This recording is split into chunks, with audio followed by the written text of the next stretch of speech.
Hey guys, I hope you're all doing great. It's been a while since we last connected, I guess, and this time we are back with a webinar that will address some of the advanced features of the Zobot, Zoho Sales IQ's bot building platform. So, without any further ado, let's jump right into our webinar. And before that, as usual, in case you have any questions on your mind regarding this, regarding Sales IQ's bot building platform, please keep them coming. We'll try and answer them before the session ends, or we'll get back to you by email. All right. So let me tell you how I've structured this webinar.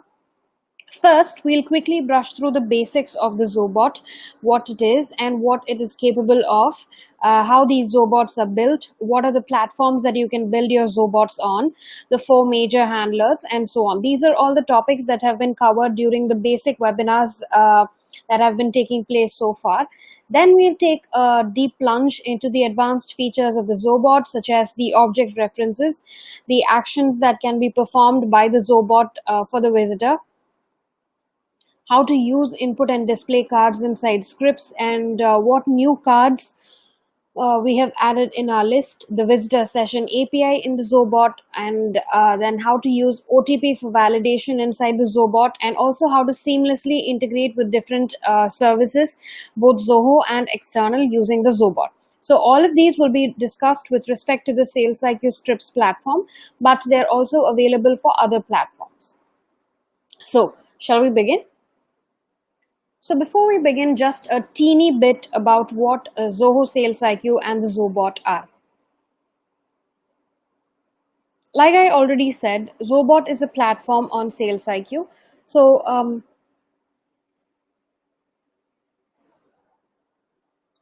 many of you are familiar with what SalesIQ is and how it works. And for those of you who are new to the family, let me brief you on what Zoho SalesIQ is. So if you're a business owner who's looking to convert visitors from various platforms, then Zoho SalesIQ is your go-to solution.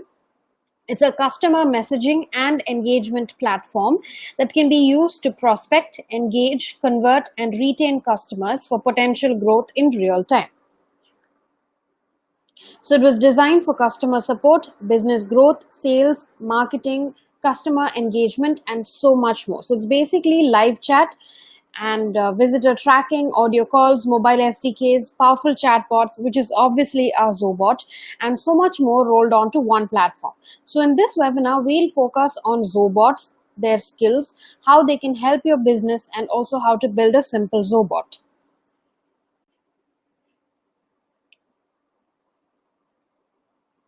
So for prospects, you have features like visitor tracking to know where your visitors are coming from, which source they had used to land on your website, how much time they're spending on your website, which pages they're visiting, and the time they're spending on each of the pages that they're visiting, and all of that. So you can track all of this using the visitor tracking features, and then you have intelligent triggers for personalized chat invites. This can make your customers feel at home.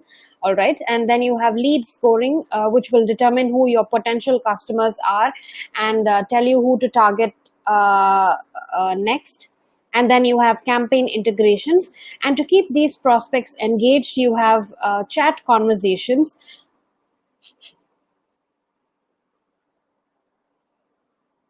which is one of the primary features of Zoho SalesIQ live chat. And then you have audio calls, which was a very recent addition, and then chatbots, and finally you have CRM integration. And to retain all of the prospects that you have been engaging so far, you have in-chat FAQs and articles. So your website visitors do not have to search for the articles. It will be available to them. It will be available at their disposal right inside the chat window. So all they have to do is click on the FAQs section and look at the articles that concern the issues that they're currently facing. And then you have chat routing and visitor routing, feedback management to understand what visitors have to say about your brand, and you have help desk integration. So this is just a small bunch of the huge list of features that Zoho SalesIQ offers to each of you. So once you start using the product, you'll know more about what features it has to offer.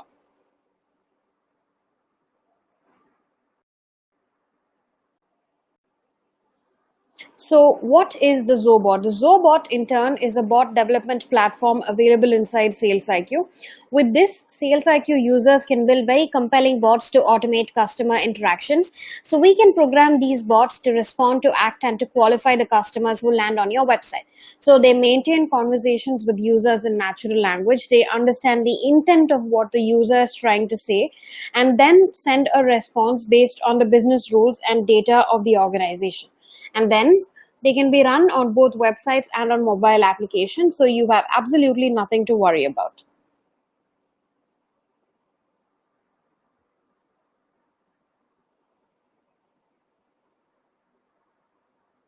So basically, Zoho Sales IQ offers a highly interactive and engaging live chat user interface, along with audio calls and many other features on websites and mobile apps, along with a bot engine.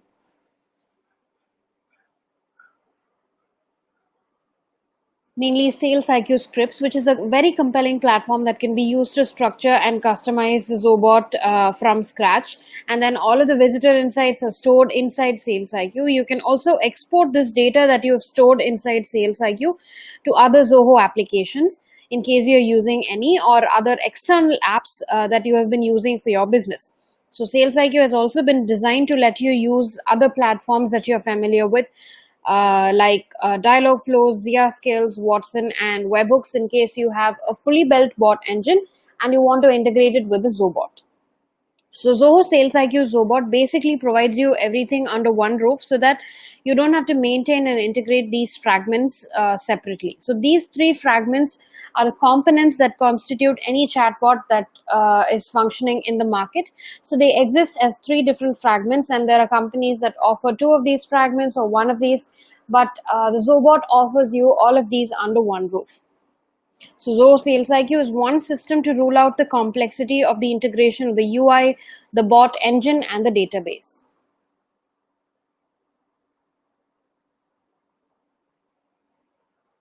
So this was exactly what I was talking about. So usually chatbots in the market have a chat interface where message interactions take place, and then they have bot engines. So the bot engine will decide the functionality of the bot. So without the bot engine, you cannot design any chatbot. So then there's the customer database where all of the customer information is stored. So all these three fragments are given to you under one roof by Zoho SalesIQ. You have a chat interface, and then you have bot engines. We have two of Zoho's own platforms. One is SalesIQ Scripts that functions using Deluge, and then there is Zia Skills, which is used for building conversational bots. And then we also have extensions to other services like Dialog Flow in case you're a Google user, and then Watson. And finally, we have webhooks to integrate your bot engines to the Zobot. And then we have the customer database. All of your visitor information will be stored in SalesIQ and can also be exported to other external services like Salesforce, Zendesk, and MailChimp.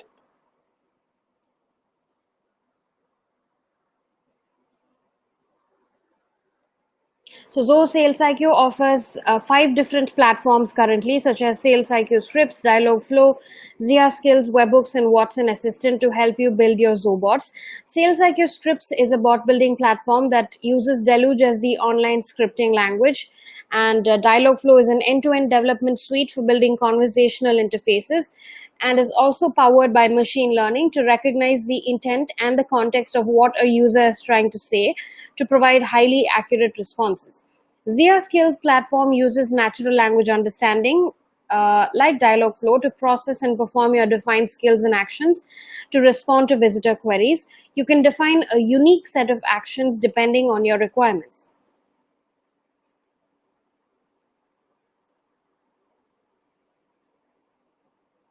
Watson Assistant is again a platform for conversational bot building that lets developers and non-technical users to collaborate on building conversational AI-powered assistants. It has been widely used by IBM for some time now. And finally, there are webhooks. So webhooks provide a mechanism whereby a server-side application can notify a client-side application whenever a new event has occurred on the server. So when you have a bot engine and a service platform, these webhooks will act as a connection between the two.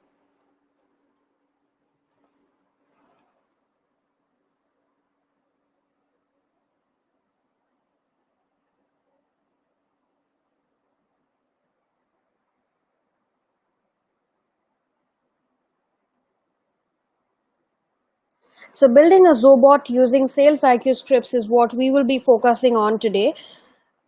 So first, I'll tell you how the flow goes. A visitor lands on the website, and if the visitor matches the criteria that is set inside the Zobot, the bot will trigger a message. If not, it doesn't trigger a message, and the visitor must proceed to initiating a chat with the Zobot. When the visitor sends out a message, the message handler will come into play. It checks if the context in the particular message exists, and if it does, it collects all the inputs that it can find in the message. Otherwise, it looks for another message that matches the existing context. Once the message handler is successfully executed, the context handler will start executing. So this is invoked after collecting all the necessary inputs for a particular context.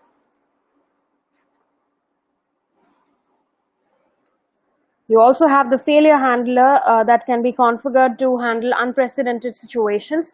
In case of situations like when your operators are unavailable during business hours, and the department that your visitors have contacted is not available, it's the wrong department. So unprecedented cases like these can be handled using the failure handler.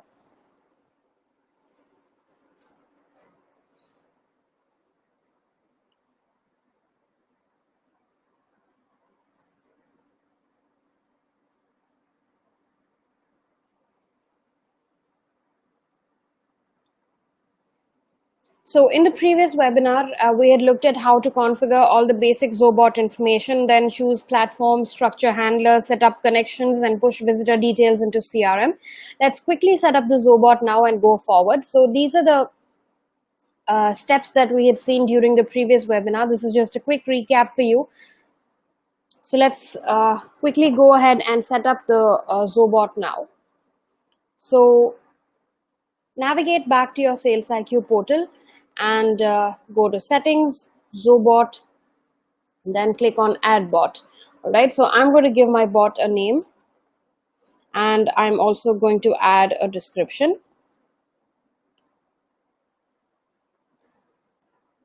This description could be whatever you want it to be. So this description can also be a one-liner about what capabilities your Zobot has, or what it is going to help your visitors with. I think this might be a better idea, a one-liner about the functionalities of your Zobot, so that way your visitors will also know what they're having a conversation with. Okay, I'm going to choose a website, and following that I will have to choose departments. A minimum of one department has to be chosen for every website that you configure. Choosing more than one is up to you, but at least one has to be chosen. Following that, I'm going to set up the type of visitors I want my Zobot to trigger messages to. This, for your information, will be configured with a default value that is all visitors. So you can modify this criteria or clear it and start from scratch. So when you click on modify criteria, you will see a bunch of drop downs where you can see so many conditions that you can choose from. You can choose to filter them based on the number of past chats, lead score, last visited time, landing pages, email addresses, current page URL, city, country, and so much more. All right, so I'm going to stick to visitor type is equal to all, because I don't want to be I want to trigger messages to all of the visitors who come to my website, be it a new visitor or a returning visitor. You can also add multiple conditions by clicking on or and. All right, in case you want to narrow down your filters, you can add additional conditions, and once you're done setting up the conditions, you will have to click on apply. So that way your conditions will be visible here. Following that, I'm going to be setting up when I want to trigger the visitor with a message. That is when I want the Zobot to send out a personalized message to my website visitor. It can be either when he lands on my site and spends so much time, so this can be in terms of minutes or seconds, or if he clicks on the widget, performs a custom action, or initiates a chat. So I'm going to stick to land on your site and spends more than 3 seconds, because I don't want to keep them waiting. And maybe if it's a new visitor and he's lost as to what my website has to offer, I want the Zobot to go to his help at once. So I'm just reducing the time to 3 seconds. Following that, I'll have to set up working hours for my Zobot. This can either be around the clock or during your business hours or non-business hours, or only when your operators are offline during business hours. So I want my bot to be active around the clock in case any operator misses out on any chat, or they're unavailable at the moment, or anything of that sort. I want my bot to be able to handle the queries then and there. Following that, I'm going to set up the bot typing status. So this is going to tell the visitor that when they have asked a question and are waiting for a reply, the bot is typing, it is preparing for an answer. This bot typing status literally tells the visitor that the bot is preparing an answer to their question. It will not leave them wondering if the bot has understood their question, or if it is not giving an answer, or it is not, or if it is not. So I'm going to set the bot typing status to immediate. You can also delay it a little bit by setting it to 2 or 3 seconds. It's totally up to you. And following that, I'm going to allow handoff. So this option right here is something that we need to throw the spotlight on. In case any of your visitors want to connect to one of the operators inside your organization while they're in the middle of a conversation with the Zobot, then only when they can do so if the allow handoff option is enabled. All right, so once this option is enabled, they will see a small message here asking them if they want to connect with a human, and when they click on yes, it's going to forward, the Zobot is going to forward the chat to all of the operators in your organization. All right, and one of them can pick it up and answer the query. So this way your operators can connect to visitors on the website at any point in time. So you can also configure the text that is going to be shown during handoff. You can say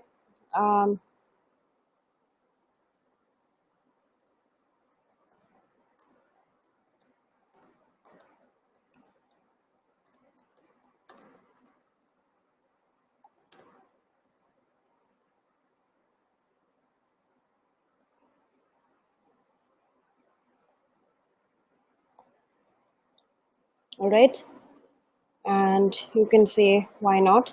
So any text that you enter here for handoff is going to show you a tiny preview here on the right side, so you can see how it will look inside your chat window. And then comes the final step, which is choosing the platform. So as of now, we have 5 different platforms, and Azure is an upcoming feature. So according to plan, we'll stick to plan and choose the SalesIQ Scripts platform. So when you choose the SalesIQ Scripts platform, you'll see a default code that is inside the builder. This default template can be kept as such, and minor modifications can be made based on your business requirements, or you can completely erase this code and start building from scratch. You also have the option of using templates. We have a bunch of templates lined up here for you.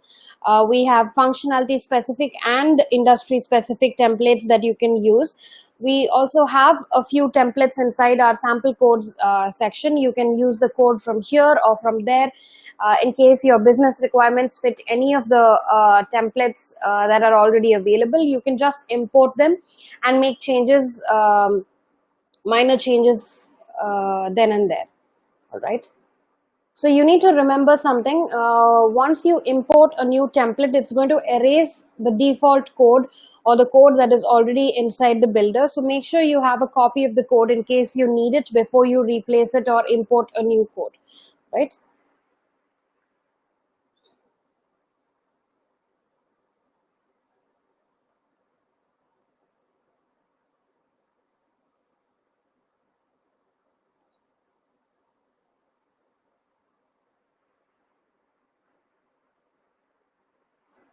So next, about handlers. The backbone of the SalesIQ Scripts platform are the 4 major handlers: trigger handlers, message handlers, context and failure handlers. I'll tell you about them one by one.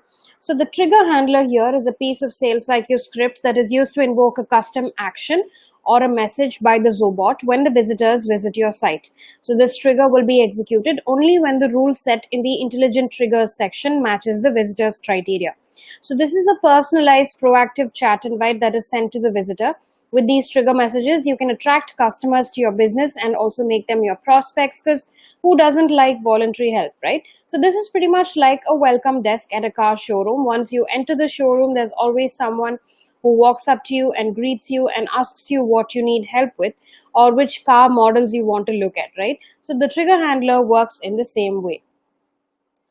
Next is the message handler. So this one is a process of reactive engagement by the Zobot. So the message handler is invoked when the bot receives a message from the website visitor. The combination of the messages that we receive from the website visitor will be analyzed and they'll be stored in the code if the context handler is used already. And then the Zobot will respond to the visitors based on the question they receive from the available answers. So the best example that can help you relate better is that of a call center. So you call a support center and you tell the representative that you have trouble with something and then they respond to you with a solution. Isn't that right? So they don't voluntarily call you from a service center. So that's also how the message handler functions. It only starts functioning when a message comes in from the visitor's side. And then there's the context handler. Before talking about the context handler, I'd like to tell you about what a context is. A context is a conversational equivalent to a web form. So these web forms are used to collect multiple inputs from the visitor to perform a single action.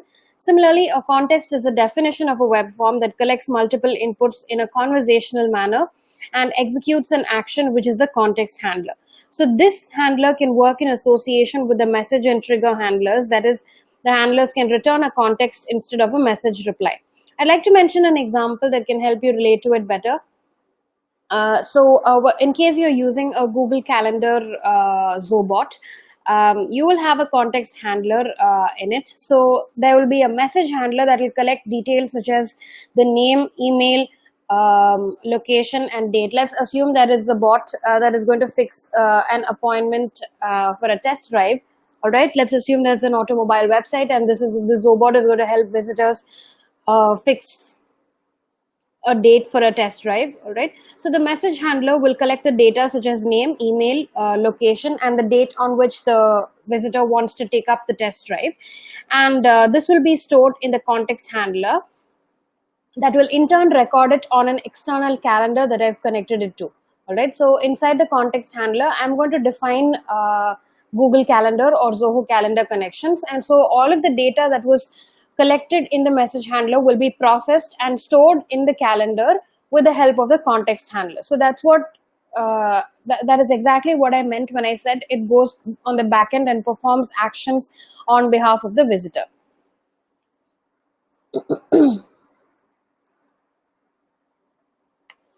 And finally, we have the failure handler. This one gets invoked when actions returned in the other handlers fail to execute.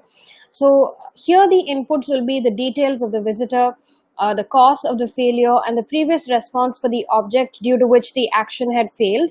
This handler will be disabled by default, but if you wish to set up failure responses, you can enable it. So this can be configured in case chats are forwarded to operators when they're offline, or operators are unavailable during business hours, operator email is invalid or it's inactive in the portal, or when the character limit was exceeded in the reply that was given. Right? So those are the 4 different handlers. They are the backbone of the SalesIQ Scripts platform. Now let's move on to the advanced features.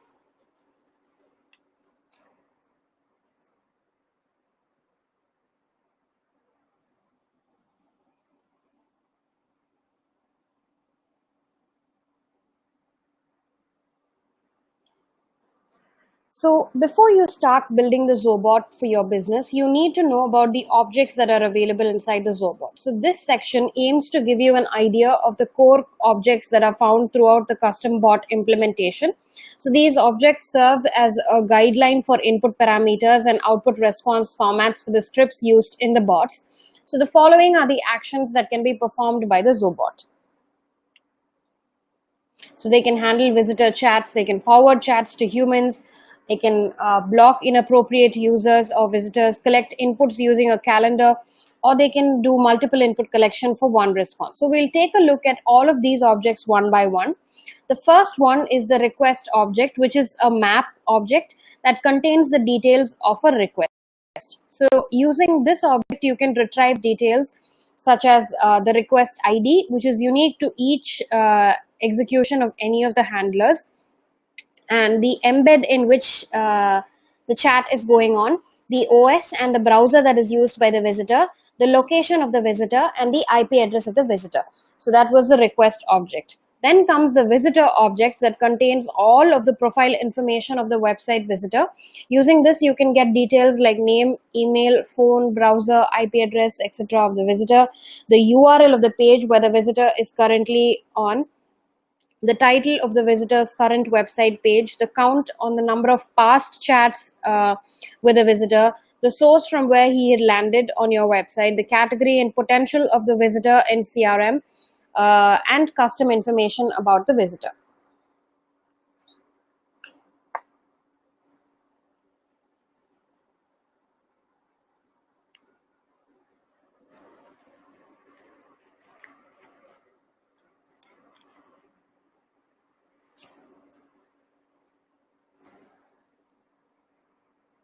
So then comes the attachment object, which is a collection of DRE file objects that can be pushed to any service like Zoho CRM or Google Drive. All right, so it's a collection object that contains the following details. It has the details of the visitor who sent the file, the type of file that has been shared, the JSON object containing details of the file shared, the time at which the file was shared in milliseconds, and the comment that is attached with the file. And then the message object. Each text message in the conversation between the Zobot and the website visitor will be considered as a message object. It has two major attributes: text, which is a mandatory attribute. This is the whole content of the conversation, and then there is meta, which is not a mandatory attribute. So this one contains the details of the visitor message, such as the cards that are used, etc. And then finally, we have the response object. This contains the output responses given by the Zobot during the conversation. So this has four attributes: action, which is the action performed by the Zobot, and then the replies that are given by the bot for the particular action, the input type that is displayed to the visitor by the Zobot, and suggestions. So the response suggestions given by the Zobot to the visitor. When a response contains both input and suggestions, remember that the Zobot will only consider the input and it will ignore the suggestions. That's what the priority level is.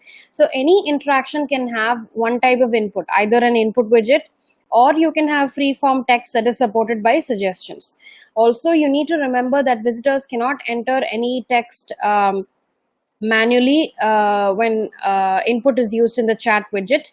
Also, the response format for the context is different from the format that is displayed here. So you can check that out in our developer guides. So out of these four attributes, action, replies, input, and suggestions, action and replies are mandatory ones for any action that you define inside the Zobot.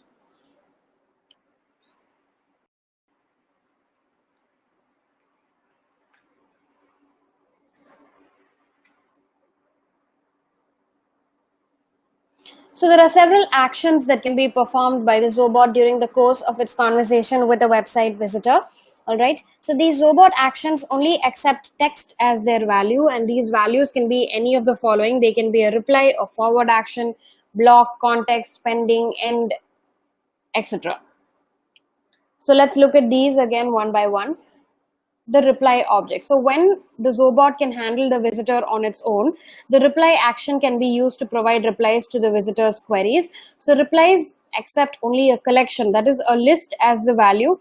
The collection can in turn have one or more strings. So there are three options available when this action is used. First one, it can be used when there are one or more strings to be displayed. The second, in case of multiple maps, when display cards such as images, articles, and links are used. The third one, when a combination of strings and maps have to be used. All right, so let me show you how this looks inside the code, how you can define a reply action inside the code.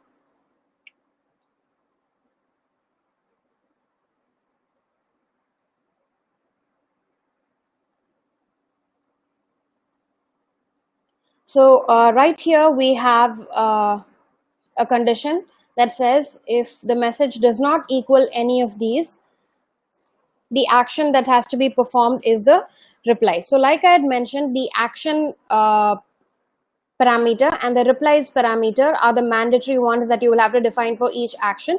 So here the action type is reply. So when the action type is reply, your replies will consist of a text response. All right, and just to spice things up, I'm adding some suggestions here to make it more appealing. All right, and then finally I'm returning the response. So this is how you define the reply action.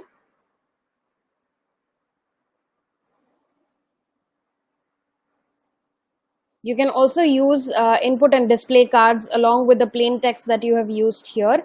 All right, then comes the three types like I had mentioned. So this is when there are one or more strings, and this is in case of multiple maps, and this one is a combination of the first two. So moving on to the next action, when the bot is not trained to handle a visitor, it can forward the chat to a human operator. The bot can also forward the chat to a specific operator who is an expert in the topic. So there are three cases that are possible again in this action. The first one is generic forward. When just the action and the corresponding replies are specified, the chat will get forwarded to all of the available operators in your organization, and one of them can pick it up and answer the query. All right, so this is the code snippet for generic forward. So here we will define the action and the action type, all right, the action's name, and then the replies. All right, when this is do you see this? The chat will be forwarded to operators. Following that, we have operator specific forward. So when the Zobot doesn't know how to handle a particular visitor query, it can also forward it to a specific operator who is an expert in the topic, and he or she can answer it. So in this case, the email address of the operator has to be specified along with the action name and the reply. So do you see this? This is the operator specific forward.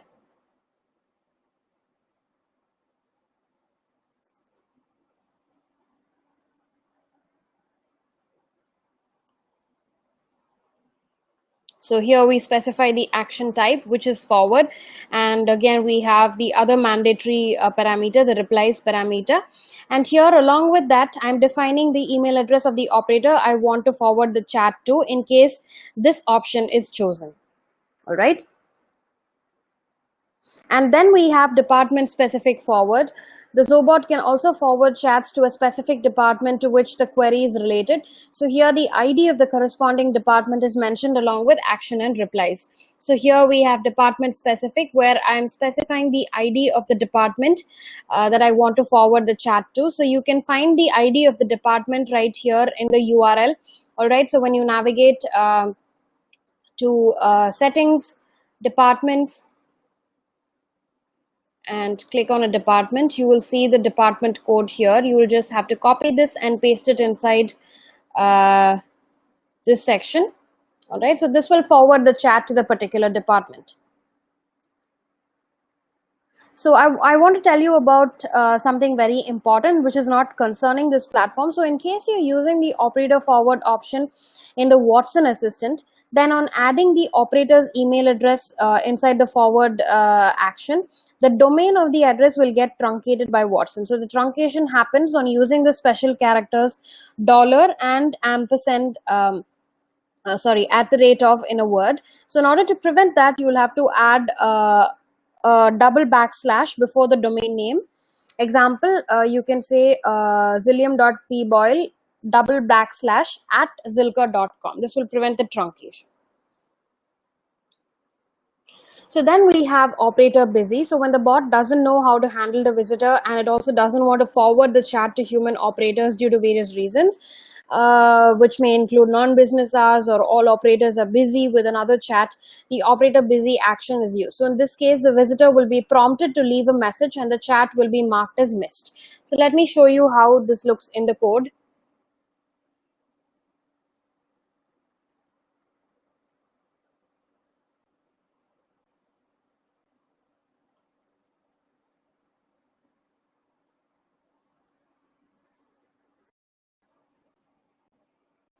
So here we have the operator busy action.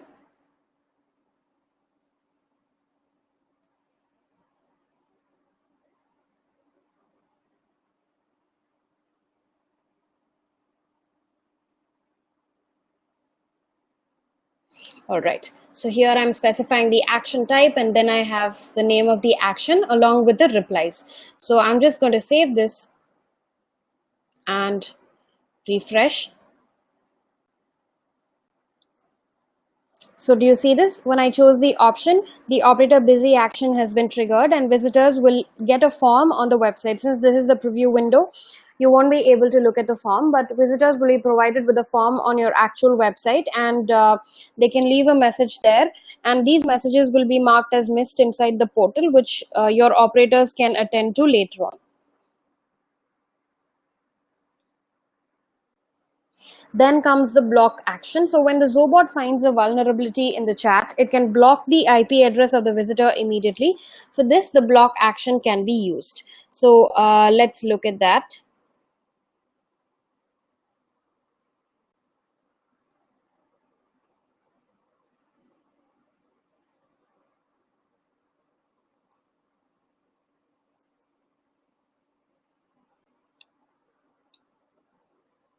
So here is the block action, right? I'm going to save.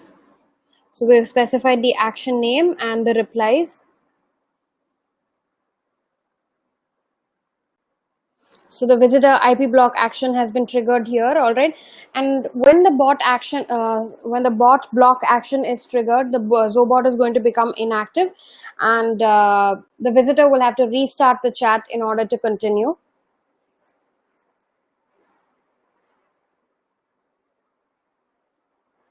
But if the IP address has been blocked permanently, the visitor cannot get back again.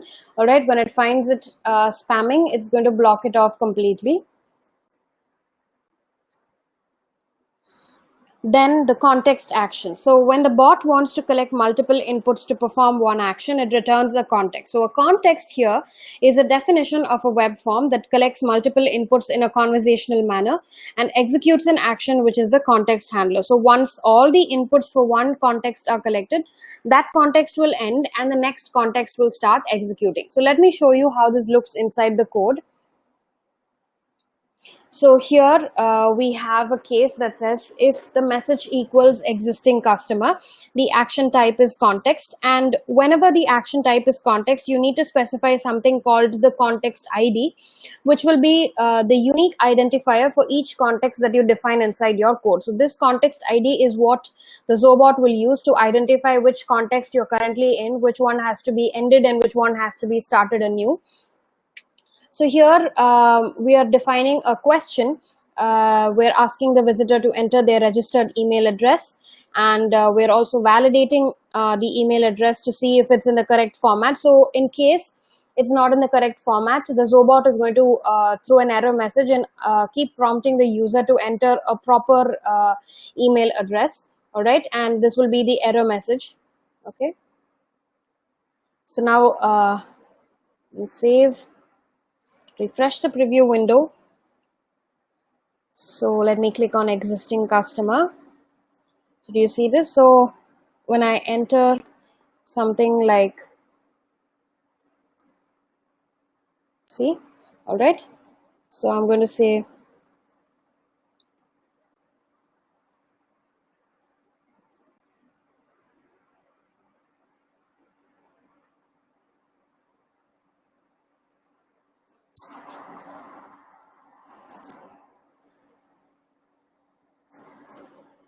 so it'll keep prompting the visitor to enter a proper email address. Oops. All right, so here is another context that we can look at. So I want to know about the Zobot. So in this case, the context ID is Zobot. And then there's another one for raising a ticket. So let me click on raise a ticket. All right.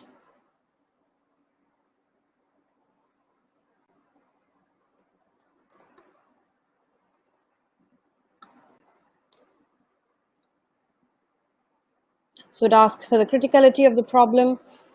So my email address. So all of these details that are being collected will be collected in the message handler and stored and processed in the context handler, which is in turn going to create a ticket. So this one right here has created a ticket inside Zoho Desk, and it has returned a ticket ID here. All right. So each of these contexts execute individually, and only when one context ends, the next context starts executing.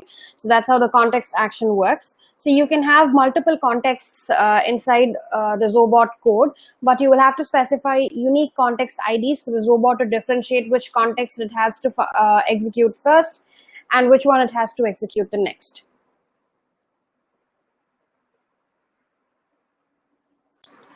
So if a bot needs some time to reply to the visitor's message, the pending action can be used. For example, when it is trying to generate a report and send it to the visitor, or it tries to create a profile for the visitor, which may take some time, but this has to be lesser than 3 minutes. So basically, a unique request ID will be available inside the request param in all of the handlers. Once the pending action is returned by the Zobot, the request ID that is found in the request object sent in the param during execution will be used to handle this pending action. So while the action is pending and the response is yet to be sent out to the visitor, info messages can be sent to the visitor to show the progress of the pending action. So during the pending action, the progress info and the response can be sent to the visitor using callback APIs. So there are two callback APIs that can be used. The first one can be used to send progress information during the pending action of the Zobot. So the requested payload here is the message or information that you will want to send to your visitor. And the other one can be used to send a response indicating that the pending action of the Zobot is complete.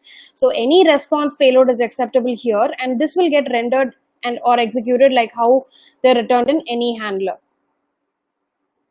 So you can find more information about this inside our developer guides, inside this Zobot guide to be more specific. You can check out the APIs from there. We have linked them to the user guide. So let me show you how this one looks in the code. So here is the pending action.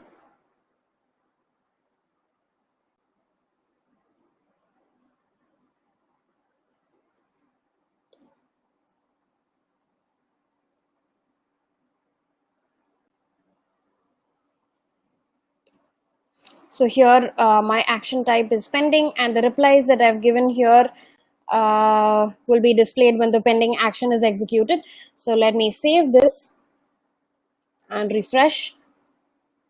Now when I click on put me to a product specialist, this is going to be displayed. All right, you see this? So this typing status will be displayed when the pending action is going on. All right, and you can display whatever message you want to display here. You can say wait till I generate a report for you, or hang on until I create a profile, or something like that, something that corresponds to the action that the bot is executing. So this action has to be timed for less than 3 minutes. Only then you can use the pending action. And then last of all comes the end action when the Zobot wants to end the chat conversation. So this one,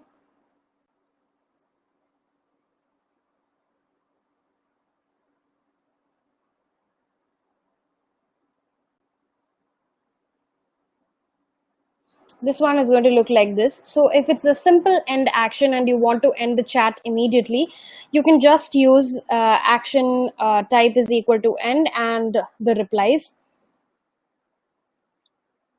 So this will immediately end the chat. All right. So in case you want to delay the end of the chat, you can do so by adding a delay, a minimum of 30 seconds. You cannot have a delay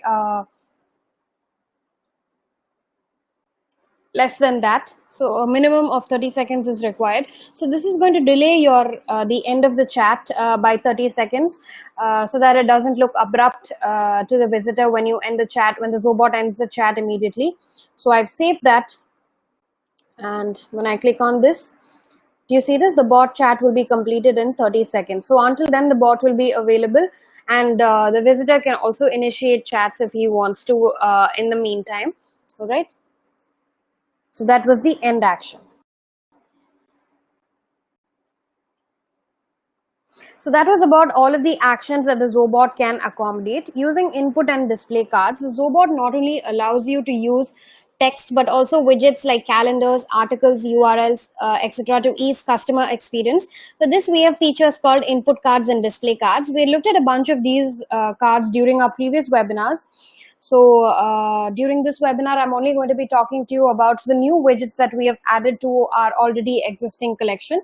First, there are input cards. Input cards are different type of actions that are used by Zobots to procure inputs from the visitors. And some of the most commonly used input cards are response suggestions, calendars, sliders, location widgets, etc. All right. So this is a bunch of all our input cards, some of our input cards, most commonly used ones. So we have the calendar widget, the range slider, the happiness rating, and location widget, articles, etc. So the first new widget that has been introduced is the name widget that can be used to collect the name of the website visitor. So it's going to come with some text and it's going to come with some text and also a field that will let visitors enter their name. And following that, we have the email widget where visitors' email will be collected. So this already has an inbuilt validation. So if the visitor enters any email address that is not valid and doesn't match the format that has been specified for an email address, the Zobot is going to constantly prompt them to enter a correct email address until they do so. And we have widgets to collect phone numbers and then also to collect visitors' website URLs. So these are the 4 new input cards that have been added to our list.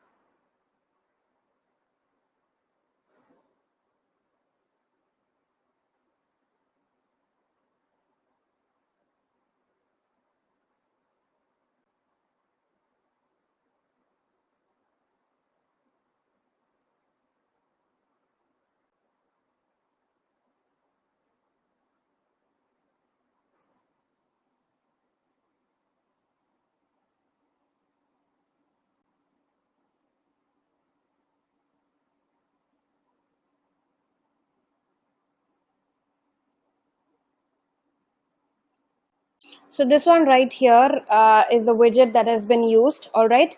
So here the input is defined. The type is email. And then we have defined the placeholder. All right. Which will say enter your email. And then we have validate to validate the format of the email addresses that are being entered. So this is how you define the new input cards that have been included to the list. All right. In a similar way, you can add input types like name, phone number, URL, etc. You will find the syntax for all of these new input widgets inside our developer guide, so you have nothing to worry about. You will just have to copy paste them inside and just include the details or change text wherever necessary. Then come display widgets. So these will help you display rich content that consists of different formats like images, links, etc. to visitors. So here you have links, articles, images, videos, and attachments. So the new ones here are the video card and the attachments card. So you can send video files to your visitors using the video widget. There are 2 types of videos that you can send. Videos that are on YouTube, for which you will have to include the URL. And then videos that have been uploaded to a server, for which again you will have to include the URL and a thumbnail of the video that you've uploaded to your server. So you can share any of these videos with your visitors. And using the attachments card, the Zobot can send attachments like PDF, doc files, etc. to visitors during a chat, just like how an agent does. So let me show you how this looks in the code. So here I've included a video display card. All right. So the input type here is video, and the text here is a video on the Zobot, and I've also specified the URL. So let me save this and refresh. And when I click on this option, whoops, I think there's some problem. All right. Give me a minute.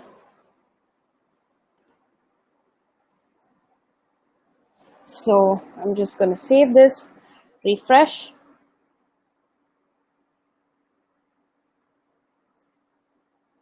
So do you see this? It's going to display the URL of the video. So when I click on this, it's going to directly take me to the YouTube video and I can watch this. All right.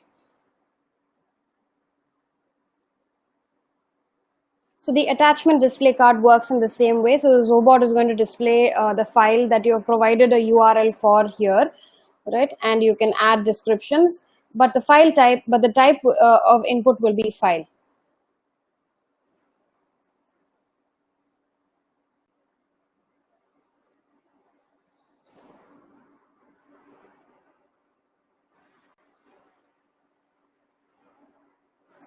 So now that we had tried and configured some cards, let's move on to the next section, the visitor session in the Zobot. So the visitor session API is used to store values temporarily during a chat conversation with a website visitor. For example, if you want to perform an action like triggering a message to the visitor based on the time he had logged into the website, you can set or get the visitor's logged in time during your conversation with the visitor using this API. Remember that the values that are stored inside the visitor session API will be available only till the end of the ongoing chat. As another example, let's assume that you own an online clothing store and that there's a visitor on your website. So you can get the visitor's clothing size at the beginning of the conversation and keep it stored in the session. And then you can reuse this information during a later part of the conversation, say when the user wants to buy a different category of clothing. So this is what you can use the visitor session API for. So this is the sample code. I'll give you a minute to take a look at it.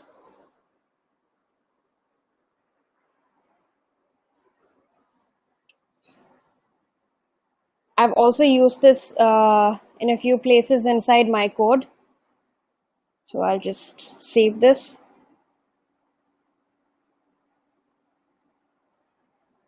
So here it is. All right. So here, this is the OTP mechanism that we have defined. All right. We'll be talking about this during the next step of the webinar.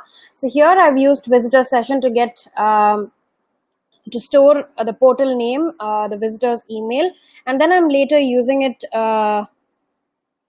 here while I'm generating the OTP. All right. I'm getting the portal name and I'm setting it here during a later part of the conversation. So you can use the visitor session API similarly inside your code as well.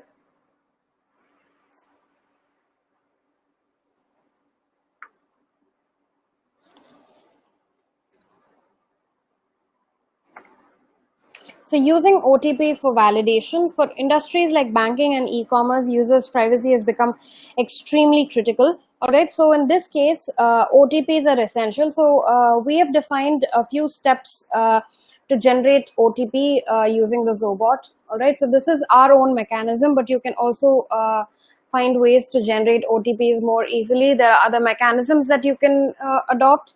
Right. So this is just our 7-step code. All right. So first, the visitor email is obtained using the visitor session API, and the email prefix value is generated. The second step will involve generating 2 random integers.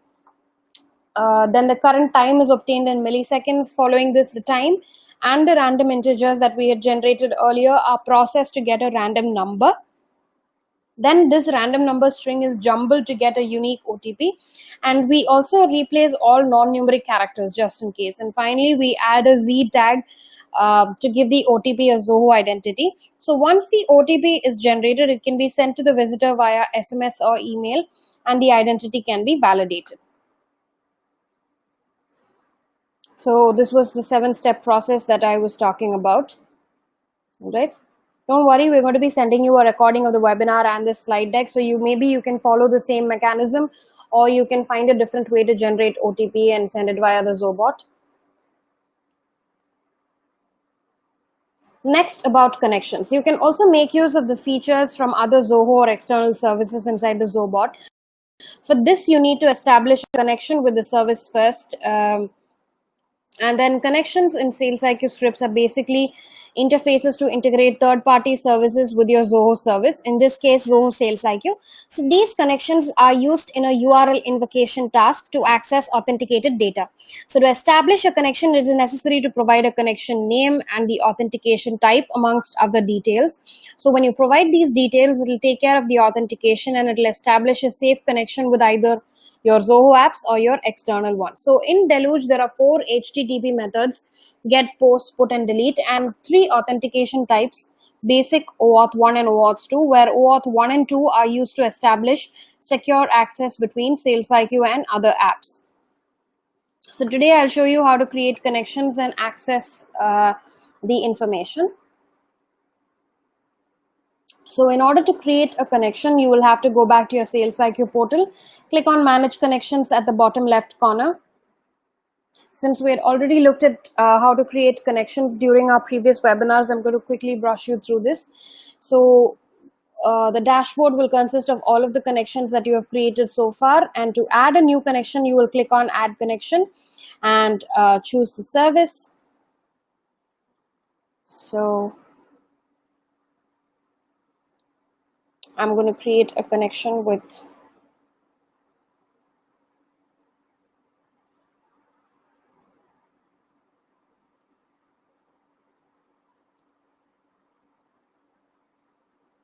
So let me just stick to desk.contacts.all and I'm going to name it Zoho Desk. I can also choose multiple scopes here. It's totally up to me. Calls, articles, and then I'm going to click on Create and Connect.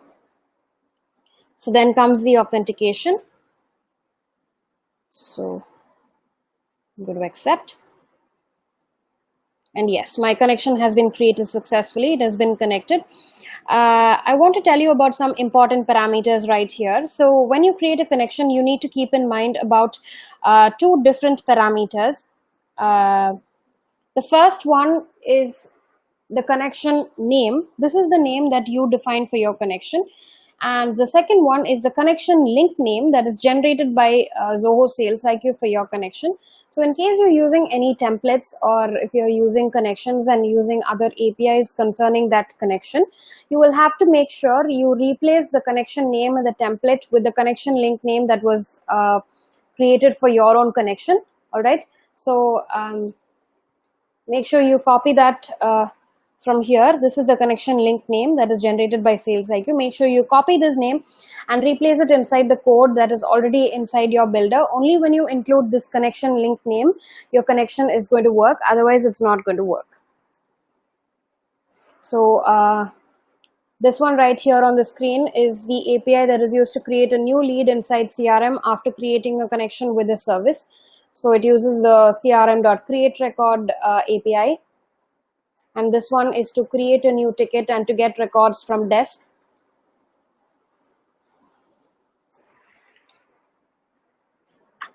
So that was about some of the most commonly used, important and advanced features available inside the Zobot.